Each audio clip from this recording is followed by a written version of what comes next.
How can teachers develop the productive skills of Japanese junior high school students? Change is coming to the way that English is taught in Japanese public schools. The changes to the curriculum by the Ministry of Education, Culture, Sports, Science, and Technology increase the teaching of English at all levels of schooling. In the words of Ikuko Tsuboya-Newel, founder and chair of Tokyo International School, the goal of this change is the government has decided that beginning in 2020 all high school graduates must achieve a level of English equivalent to B1. Why do Japanese have trouble learning English? The Japan Times, October 29, 2017. To achieve that goal, high school entrance exams are expected to include more testing of productive skills in English. Therefore, junior high school students are expected to have these skills before entering high school, even though Japanese students lack the Roman alphabet, and that instruction in writing does not begin until the 5th or 6th grade level. Ways to work with the Japanese students. So what can teachers do to help Japanese students practice and develop productive English skills? I will describe a speaking activity and a writing activity that I have used in a public junior high school in rural Japan to develop students' speaking and writing skills. The activities are intended to be used during the activate stage of a lesson. Giving speeches in Japanese is a significant part of the culture. At special events and even casual parties, the expectation is that everyone will say a few words reflecting on the occasion. Students already study the construction and performance of speeches in Japanese.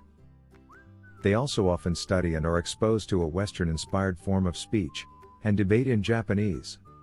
However, this often greatly differs from American ideas of debate. First, students are given time to consider a topic, such as your best memory from the school year or your dreams of the future. With the topic in mind, students can select and practice vocabulary that personally interests them and reflects their own lives. For example, lower-level second-year students chose words including electrician, fashion designer, and nursery school teacher, and were motivated to learn how to say these words because those are future careers they want. Atmosphere and classroom environment. Even if students have many experiences in common, they often have different feelings and unique perspectives on these shared experiences. For example, many first-year students gave speeches about the school sports day, for the topic your best memory from the school year. One student said, "I am not good at running but I tried to run in the relay race," while another said, "I like dancing so I enjoyed the girls' dance." These are very different ideas and experiences of the same event. During speeches, rather than passively listening and perhaps falling asleep, I always ask the other students to provide some form of feedback. With lower-level students, simply grading the other students' speeches on things like attitude and volume creates an interactive communication experience.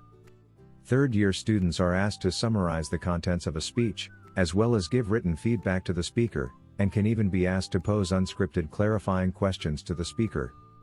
The overall activity is intended to mirror both speaking that students do in their mother tongue, and a form of speaking, speech giving, that is culturally significant to them, while allowing them to develop accuracy skills in spoken English. My students move from writing only single English words and phrases in the Roman alphabet during elementary school, to writing full sentences in junior high school. And within the 3 years of junior high school, they will be expected to be able to write well enough in English to pass written entrance exams for high school. For students whose native language is not written in the Roman alphabet, this is an understandably large step. Rather than teach to the test, my most successful writing project has been a modified letter writing campaign. With prompts like "What is your favorite season? Why?"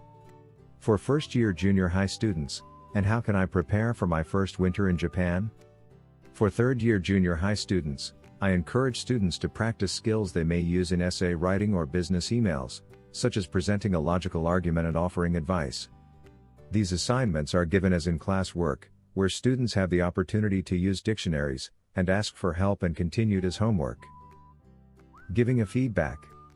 Most importantly, I think, I write individual responses to every student at their reading level. These assignments have more than a 90% completion rate from students, and while students don't like receiving new assignments, they become very excited to get their finished work returned.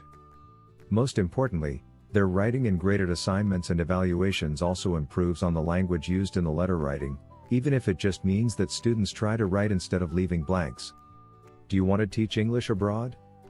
Take a TEFL course today. In conclusion, teaching the productive skills of reading and writing in a Japanese classroom has and will become increasingly important. It is a government mandate, but it is also a global necessity. However, using what is culturally and personally significant to students can motivate them to practice and develop these skills in the classroom. Thanks so much for watching. We are ITTT, the leading provider for TEFL and TESOL training courses. If you like this video, please subscribe by clicking that button down here and click on any of the videos here on the left for more interesting teaching tips for getting certified to teach English abroad and online.